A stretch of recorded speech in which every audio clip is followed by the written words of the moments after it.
አንተ ኢየሱስን ትነቅፋለህ፣ ችግር የለውም። እፎይ ደግሞ የአንተን መጽሐፍ ገልጦ ያነባል፣ እገለዋለሁ ትላለህ። እንደሱ የሚሆን አነዋወር ከዚህ በኋላ የለም፣ በቃ የለም። ስለዚህ እያንዳንዱ ኦርቶዶክሳዊ በያለበት ቦታ ምን መሆን አለበት ከተባለ አሁን የእውነት ክርስቲያን ሊሆን የሚገባበት ጊዜ ነው። ትክክለኛ ክርስቲያን የሆነ ለሁኔታ ሚኖር እኔማ ለስራዬ ጥሩ አይደለም ለአነዋወሬ ጥሩ አይደለም እያለ ሚኖር ሳይሆን ጨክኖ ለክርስትናው ቢኖር እንደው በስነ ምግባር እንኳ ብርቶች ባንሆን በሃይማኖት ተጋድሎ ብርቶች ባንሆን ግን ስንክሳር ተርከን ብቻ እናልፍም። ከዚህ በኋላ እኛም የስንክሳር ወይም የቅዱሳን ገድል ተካፋይ በረከት ተካፋይ መሆን አለብን። በቃ እንትን ማለት በልክ መኖር። አሁን በሸሪያ የምትተዳደር ሀገር የለንም። አንዲት ሀገር ነው ያለችው። እንዴ በማርያም እንደው ልክ ቢሆኑ በዚያ ሳይድ ያሉ ሰዎች ኢየሱስ እብድ ነው ያለውን ሰው ሳይናገሩ ስለሱ ሳያወሩ እፎይ ላይ በዚህ ልክ መናገራቸው ምን ማለት ነው እንዴ? ያሳፍራል እኮ አይባልም። በቃ አይባልም። ለምሳሌ እኔ እግዚአብሔር በሚያውቀው አንድ ክርስቲያን ወጥቶ አላህ እብድ ነው እንዲል አልፈልግም። እኔ በቃ አልፈልግም። የሚያመልኩ ሰዎች አሉ። እነዚያ ሰዎች ሞራል አላቸው። ሞራል የሚባል ነገር አለ።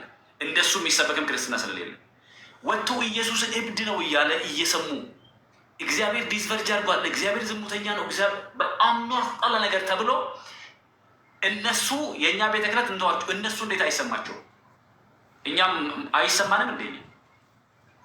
እኛ የምናመልከው ጌታ እኛ ጌታችን ያለው አምላካችን ያለው መድኃኒታችን ያለው ምንሞትለት ያለው ቅዱሳን አባቶቻችን አንገታቸው ለሰይፍ የሰጡለት ቁልቁል የተዘገዘቁለት ለአንበሳ ለአናብስት ተላልፎ የተሰጡለት አንገታቸውን በሰይፍ የተቀሉለት ተዋድቀው በዱር በገደል በዋሻ ተሰደው ኖረውለት ያለፉትን ጌታ በዚህ ልክ ሲናገሩ እንደ እኛ አይሰማንም እንዴ?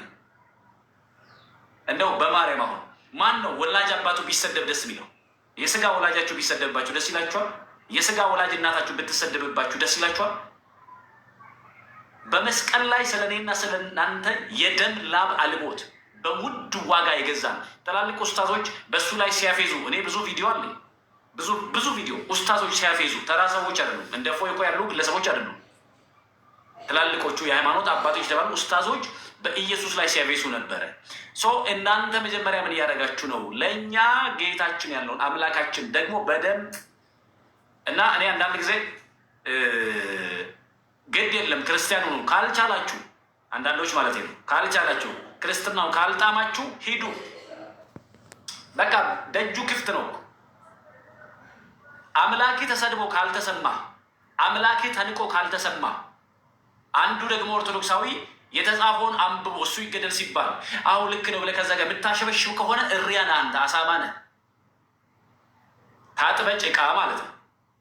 አሳማ ደግሞ ታጥቦ የሚንከባለል ማይ ነፃ ጭቃ እሪያ ነው። እሪያ ነው ወይ ደግሞ ውሻ ነው፣ ወደ ጥፋት የምትመለስ ማለት ነው። ክርስቲያን ከሆንክ ጽድት ያል ክርስቲያን ነው። በቃ ማይደራደሩበት አንድ ጉዳይ ነበር አይደል? አባቶቻችን ቅዱሳን ሰማዕታት ይሄ ጌታችን ይሄ አምላካችን በሱ ሌላ ነገር አብረን እንኑር፣ በሱ እንዴት እንደራደራለን? ከዚያስ ቀጥሎ ምን ሊሆን ምን ለልጄ ልትል ለቤተሰቦቼ ልትል ለሀገሬ ምን ለምን ልትል? ከዚህ ራሳችን እሱ ነው። ራስህ ከተነካ ሌላው አካል የለም። ስለዚህ እንደሱ የምታሽቃብጡም ሰዎች ተዉ። ክርስትና የሚኖር ህይወት ነው እንጂ እኮ ባይዞ ይቅርታ እንዳላረዝም፣ ግን እንደው በቀደመው ዘመን የነበሩ እነ ቅዱስ ጳውሎስ ከነገስታት ጋር ተሞዳምዶ መኖር አይችሉም እንዴ? ጳውሎስ እኮ ይላል እኔ አለ እንደ ሮማዊ ነኝ አለ። አየህ ሮማዊ የከበረ ነው። እንደ ሮማዊ ነኝ አለ። በአባቱ በኩል ሮማዊ ዜግነት አለ። ግን አለ ለእኔ ረብ የሆነው ወይም ጥቅም የሆነውን ስለ ክርስቶስ እንደ ጉዳት ቆጠርኳል። ክርስትና ስለ ክርስቶስ ጥቅም የሚመስለውን ጭምር ሳይቀር እንደ ጉዳት የምትቆጥርበት ነው።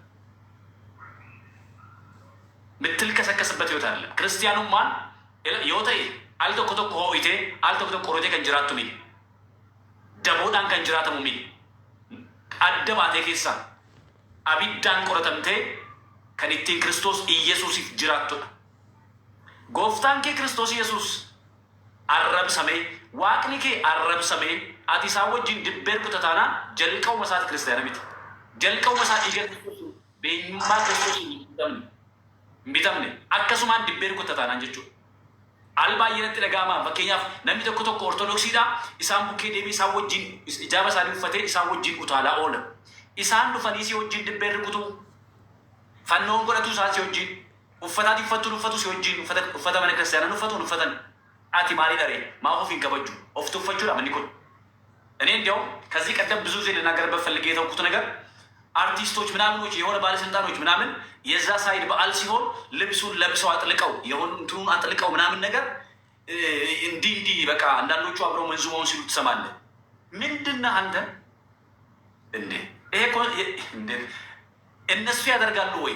መስቀል አጥልቅ ብለው ያጠልቃል፣ ነፍሱ ይወጣል እንጂ ያን ውስጥ ልበስ ብለው የክርስትናውን ልብስ የባህል ልብስ ብታለብሰው መስቀል ያለበት ይለብስናል አይለብስንም?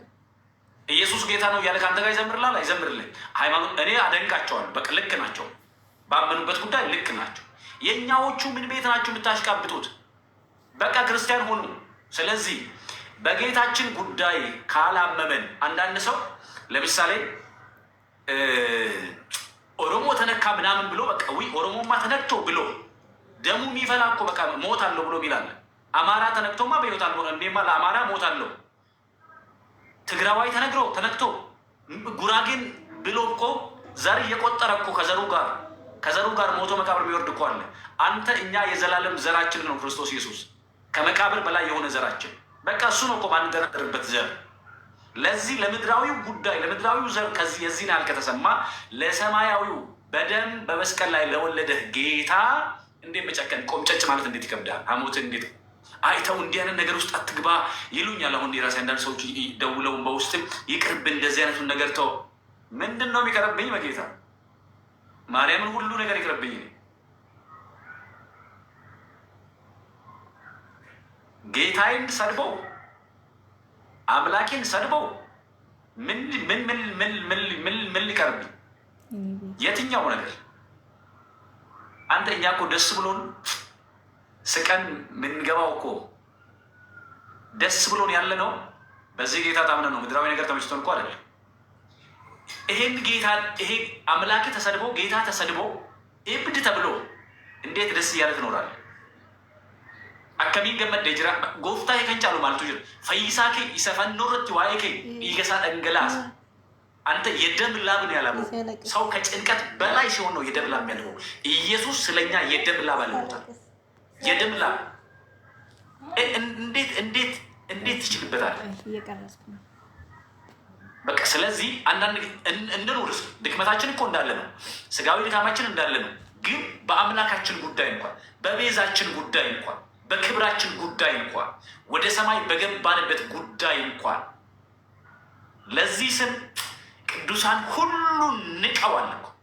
ጻድቃን የንጉሥ ልጆች የነበሩ የንግስና እድል የነበራቸው ቅዱስ ጊዮርጊስ እኮ የንግስና እድል ነበረው። አልፈልግም ነው ያለ። እኔ የክርስቶስ ሙሽራ ነኝ ያለ። እኛ ያለንን ነገር ይዘን እየኖርን ለስሙ ለመታመን እንዴት ከበደ? ሌላው ሲሰማው አንተ እንዴት አይሰማህም? ሌላው በዚህ ልክ ዝነኛው ዝናውን ትቶ ባለስልጣኑ ስልጣኑን ትቶ ይዋቸው ቲክቶክ ላይ ያሉትን ቲክቶከሮች ተሰምቷቸው እንትን ሲሉ የእኛዎቹ ሳ አይ እንደውም እኔ እንደውም ቪዲዮ ሰርች የመጣሁበት አለና እኛ እንደውም ይሄ ባለጌ ምና እንዴት ነው ባለጌ ሆነ?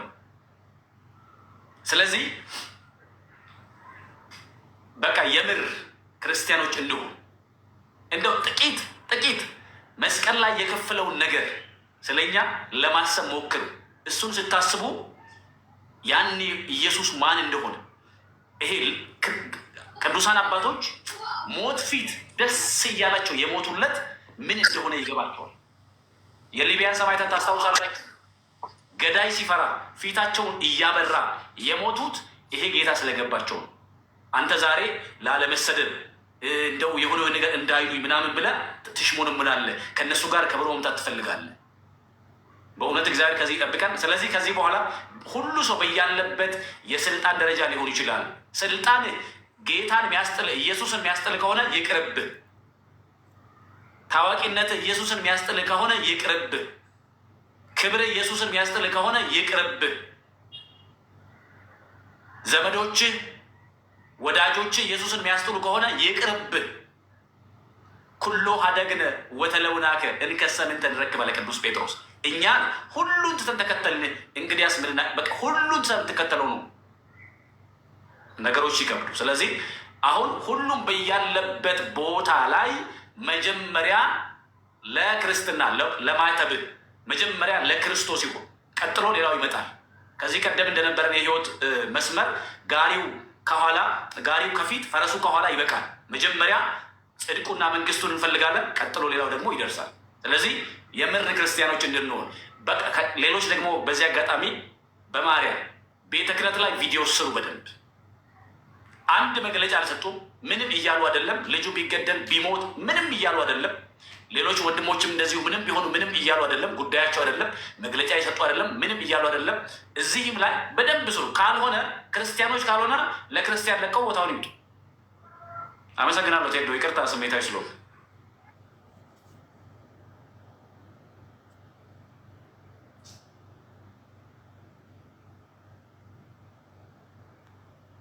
ሚውት ነህ ቴዶ፣ ሚውቱን አንሳ።